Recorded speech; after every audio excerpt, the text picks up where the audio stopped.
गरुडगमन तव चरणकमलमिह मनसि लसतु मम नित्यम् गरुडगमन तव चरणकमलमिह मनसि लसतु मम नित्यम् मनसि लसतु मम नित्यम्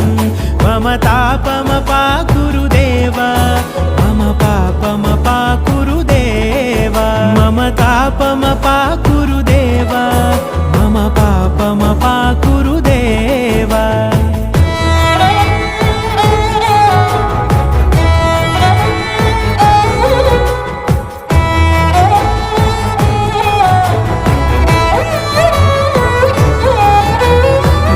जनयन विधिनमुचिहरण मुख विबुध विनुत पद पद्मा जल जनयन विधिनमुचिहरण मुख विबुध विनुत पद पद्मा विबुध विनुत पद पद्मा